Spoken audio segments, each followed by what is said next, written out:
মাথায় রাখবে নীল पे धड़ पर माथा तो गए अमर মরিনা আমাদের ওই যে অফিস থাকে এটা মাথায় রাখবে কারণ আমি নতুন একটা কথা বলতে বললাম কাহিনী করি এই ধর্ম আছে আমি বলি একটা বন্ধুরা রাজনীতি বলে গেছে লাগে এই নামে সাড়ে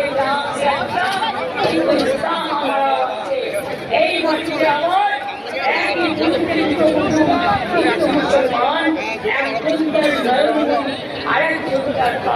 এই মাটিতে দাদা আজকে প্রতিবাদ মিছিলে আসার কারণটা কি? আজকে এই যে গ্যাসের অস্বাভাবিক মূল্য বৃদ্ধি, যখন গ্যাসের যে দাম বাড়ছে, সাবসিডি না দিয়ে আমাদের ঘাড়ে যে একটা বোঝা চাপিয়ে দেওয়া হচ্ছে কেন্দ্র সরকারের তরফ থেকে, তার বিরুদ্ধে আমাদের নেত্রী মমতা বন্দ্যোপাধ্যায়, যিনি বাংলার মা মাটির মানুষের জন্য, সারা ভারতবর্ষের মানুষের জন্য লড়াই করছেন সর্বক্ষেত্রে, তার ডাকে এই গ্যাস বৃদ্ধির প্রতিবাদে আন্দোলনের এই মিছিলে আমরা সামিল হচ্ছি। দাদা শুধুমাত্র বা দিদি তোমাকে যদি প্রশ্ন করি যে শুধুমাত্র কি গ্যাস বাড়ার জন্যই গ্যাসের দাম? বিজেপি কি নিয়ে রাজনীতি করছে না একটু বলবেন? বিজেপি সব কিছু নিয়ে রাজনীতিটা করছে এবং তার প্রতিবাদে কিন্তু আমাদের মাননীয় মুখ্যমন্ত্রী সবসময় রয়েছে, সাধারণ মানুষের পাশে রয়েছে, আমাদের পাশে রয়েছে। সুতরাং আমরাও চাই যে মাননীয় দিদির সঙ্গে পায়ে পা মিলিয়ে একসাথে চলতে এবং সমর্থন করি। প্রথম দিন থেকে আমরা সমর্থন করি তৃণমূল কংগ্রেসকে, তৃণমূল সুপ্রিমো মাননীয় দিদিকে সমর্থন করি, সব কিছুর প্রতিবাদ আমরাও তাই করি।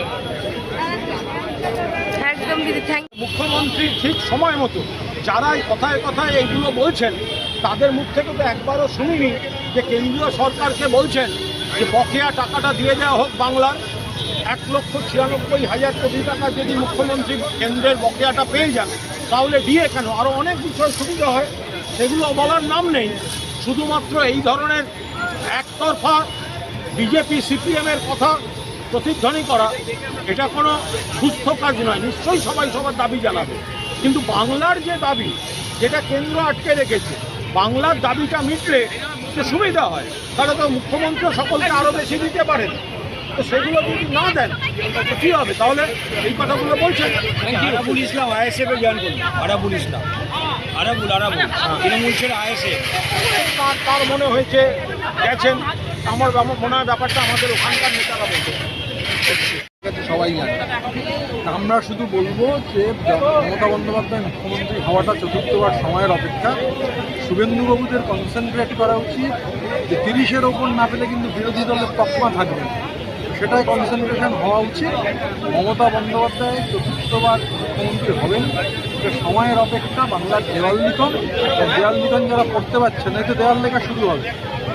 আমাদের কর্মীরা দেওয়াল লিখবেন, আমাদের কর্মীরা নানান রঙের সঙ্গে কালো রং যখন কালো রঙের ব্যবহারে ভূষো কালি লাগে, ভূষো কালি ইতিমধ্যেই সরিয়ে রেখে দিচ্ছে।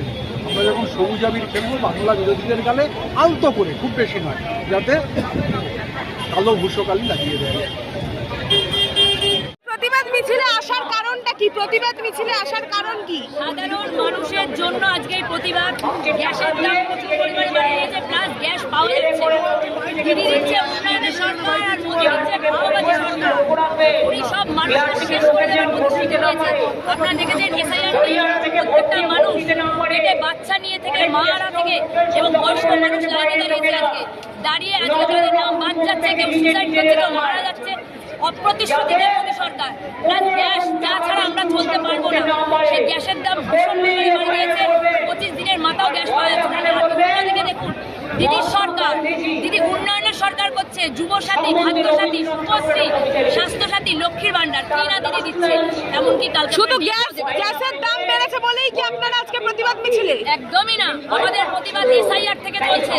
সাধারণ মানুষের নাম মৃত করে ওরা ঘোষিত করছে, সেই কারণে আমাদের প্রতিবাদ। সেই প্রতিবাদে দিদি ধর্মমঞ্চে বসেছিল। আপনিও কি মনে করেন এসআইআর এর কোনো অস্তিত্ব নেই? এসআইআর এর কোনো অস্তিত্ব নেই, এটাই কি আপনি মনে করেন? একদমই তাই। যারা বেঁচে আছে তাদের মৃত বলে ঘোষিত হচ্ছে, যারা অসুস্থ হচ্ছে, মানুষ মারা যাচ্ছে। 140 কোটি মানুষ ধর্ণা মঞ্চে বসার পর ওটা বিদ্রোহ করলো, কেন করলো? একটাও রোহিঙ্গা কি দেখাতে পেরেছে এখন পর্যন্ত? একটাও রোহিঙ্গা দেখাতে পেরেছে? পারবেও না আগামী দিনে। কি চান তাহলে, কি চান, কি বলতে চাইছেন তাহলে আজকে এই প্রতিবাদ মিছিলে এসে? আমরা চাইছি মোদির পদত্যাগ, আমরা চাইছি মোদির পদত্যাগ। हम लोग को एक ही बात है, हम लोग को बंगाल में दीदी को चाहिए, दीदी हटाओ और हम लोग को कोई बात नहीं है। हम लोग को क्यों आए हैं इधर, इस मिছিল पे क्यों आए हैं? घर में चूल्हा नहीं जल रहा है, खाना नहीं पक रहा है और हम लोग क्या करें? প্রতিবাদ মিছিল, আজকের এই প্রতিবাদ মিছিলে আসার কারণটা কি? দিদি আবার 2026-এ জিতছে, চিফ মিনিস্টার হবে। আর এসআইআরকে কেন্দ্র করে যে মানুষ মারা গেছে, চিফ ইলেকশন কমিশনার দায়িত্ব পালন করেনি, বিজেপির দালাল দিদি, যারা পিয়ালো যারা মারা গেছে, এবং তাদেরকে মনে করি দিদি মানবিকতার দিক দিয়ে মহান কাজ করেছে। ভারতবর্ষে কোনো চিফ মিনিস্টারই কাজ করতে পারবে না। আর এসআইআরে দেখেছেন আপনারা, সেটা 1.5 কোটি ভোটার চুরি করতে গিয়েছিল, সুপ্রিম কোর্ট তার জবাব দিয়ে দিয়েছে। আর গ্যাসের যে দাম বাড়ছে সেটা নিয়ে কি বলবেন? গ্যাস তো বিজেপি, আপনারা দেখেছেন যে নিত্য প্রয়োজনীয় জিনিস, আজকে গ্যাসের দাম বেড়েছে, কালকে পেট্রোলের দাম বাড়বে, পেট্রোলের দাম বাড়া মানে সর্বোচ্চ জিনিসপত্রের দাম বাড়বে। বিজেপি একটাই হচ্ছে খালি জাতপাতের লড়াই, হিন্দু মুসলিম বাটোয়ারা, আর আমাদের সমস্ত সম্প্রদায় দেশের জন্য যারা প্রাণ দিয়েছে, হ্যাঁ, বাংলার যারা থেকে সেই মহাপুরুষ যারা আছেন, ব্রিটিশ সাম্রাজ্যবাদের যে লড়াই হয়েছিল, নেতাজি সুভাষচন্দ্র, নেতাজি, মহাত্মা গান্ধী থেকে আরম্ভ সর্বত্র, আমাদের মৌলানাজের থেকে আরম্ভ সর্বত্র, সেই ব্রিটিশ সাম্রাজ্যবাদের যে লড়াই, আবার একটা 2026-এর যে লড়াই, বাঙালিদের বিরোধী, বাংলাকে বঞ্চিত করছে কেন্দ্রীয় সরকার থেকে, প্রত্যেকটা জিনিস তত্ত্ব বঞ্চিত করছে, এবং লাস্ট 2021 থেকে বাংলার যে সর্বোচ্চ প্রকল্প থেকে বঞ্চিত হয়েছে, এর বিরুদ্ধে লড়াই, বাংলা বিরোধী লড়াই। আমাদের একটাই স্লোগান হচ্ছে সারে यहाँ से अच्छा হিন্দুস্তান हमारा। দিদি চতুর্থবারের জন্য 200% দিদি।